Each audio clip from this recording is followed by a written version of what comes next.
বাড়িতে থাকলে নিজের মতো কোনো কিছুই করা হয় না। বাসা বাড়িতে থাকা মানে যাযাবরের মতো দিন পার করা। হ্যালো এভরিওয়ান, আপনারা সবাই কেমন আছেন? আশা করি সবাই খুব ভালো আছেন, আমিও ভালো। এটা অনেক আগের ভিডিও, কিন্তু আসলে আমার ভিডিও খুব একটা এডিট করা হচ্ছিল না। আর আমি অনেক ব্যস্তও ছিলাম, অসুস্থও ছিলাম, যে কারণে ভিডিওগুলো একদমই এডিট করতে পারি নাই। আজকে একটু এডিট করে নিলাম, একটু একটু করে সবগুলো ভিডিও শেষ করব, কারণ আমার ফোনে অনেক ভিডিও জমা হয়ে আছে। যাই হোক, কেয়ার করার ফোনের গ্যালারি একদম ফুল হয়ে গেছে, তাই আজকে বড় ভিডিওটা এডিট করে নিলাম। আমার কণ্ঠের অবস্থা একদমই ভালো না, তার জন্য আমি সবার থেকে ক্ষমা চেয়ে নিচ্ছি। যাই হোক, প্রথমে আমি যেটা বলছিলাম যে একটু মাংস রান্না করব, তার ফাঁকে ফাঁকে আমি প্রথমে যে কথাটা বলেছিলাম সেটাও শেয়ার করে নিব। খাসির মাংসটা আজকে একটু অন্যভাবেই রান্না করতেছিলাম। আসলে এক একদিন এক একভাবে রান্না করলে খাবারের টেস্টটা কিন্তু অন্যরকম হয়। আজকে একটু অন্যভাবেই রান্না করে নিলাম। আর একটু করলা আলু ভাজি করবো, আর কিছুই করব না।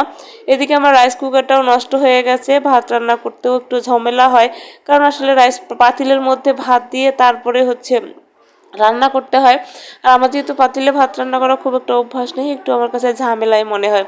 যাই হোক, প্রথমে যে কথাটা বলেছিলাম, আমাদের দিনটা জীবনটা জানি কেমন জানি যাযাবরের মতো হয়ে গেছে। আসলেই আমরা যারা বাসা বাড়িতে থাকি বা অন্যের বাড়িতে থাকি, তারা আমরা এই সমস্যাটা কিন্তু সবসময় ফেস করে থাকি, যেমন আমি করে থাকি।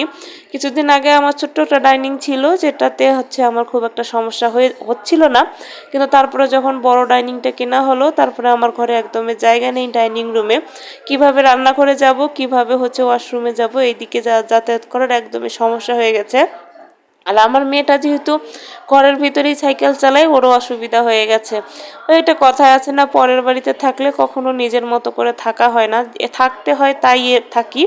কখনো নিজের বলতে কিছু হবে কিনা জানি না, কিন্তু সবসময় এটা আশা করি আমার কোনদিন একটা নিজের বাড়ি হবে, যেখানে আমি নিজের মতো করে স্পেস করে সমস্ত কিছু গুছিয়ে রাখতে পারবো। যে এটা স্বপ্ন কোনোদিন স্বপ্নই থাকবে না, কখনো পূরণ হবে সেটা আমি নিজেও জানি না। যাই হোক, যে স্বপ্ন দেখতে তো কোনো বাধা নেই, বড় বড় স্বপ্ন দেখি সব সময়। কেয়ার করার একটু ডাইনিংটা কোনো রকম একটু আমার দাদা আর আমার বোন সহ একটু সরাসরি করে রাখলাম। আর ফ্রিজটা বেডরুমে রাখলে, ফ্রিজে যেহেতু প্রচুর শব্দ করে, ঘুমের ডিস্টার্ব হবে, ফ্রিজটাও বেডরুমে রাখতে পারতেছি না, ওখানেই একটু চিপার মধ্যে রেখে দিলাম। ডাইনিংটাও চিপাচিপি করে রেখে সামান্য একটু স্পেস রাখলাম বাইরে, বাথরুমে বা রান্নাঘরে যাওয়ার জন্য। কি একটা অবস্থা বলুন তো, আসলে জীবনটাই কেমন জানি অন্যরকম একটা। কি আর করার, পরের বাড়িতে থাকলে এরকম সমস্যা ফেস করতেই হবে। বলতে বলতে আমার রান্না রিলেটেড কোনো কথাই বলতে পারলাম না। খাসির মাংসটা আমি প্রথমে পেঁয়াজ ভেজে নিয়ে তারপরে জিরা বাটা যা মশলাগুলো থাকে সেগুলো দিয়ে দিলাম। একটু গোটা মশলা আমি দিয়ে থাকি, কারণ আসলে রান্নার টেস্টের ফ্লেভারের জন্য। হয়ে গেছে রান্না বান্না শেষ, এবারে দুপুরবেলা খাবো। এদিকে শ্রদ্ধার বাবা খেতে বসছে, আমি খেতে দেবো। ওই যে ডাইনিং টেবিল স্পেসে আছে, আমি নিজেও দাঁড়িয়ে থাকতে পারতেছি না, শ্রদ্ধার বাবাকেও খেতে দিতে পারছি না, কি একটা অবস্থায় পড়ে আছি। যাই হোক, এভাবেই দিনগুলো পার করতে হবে, কিচ্ছু করার নেই। যখন নিজের বলতে কিছুই নেই, তখন অন্যের বাড়িতে যেহেতু থাকতেই হবে, তখন এভাবে সমস্যা ফেস করতেই হবে।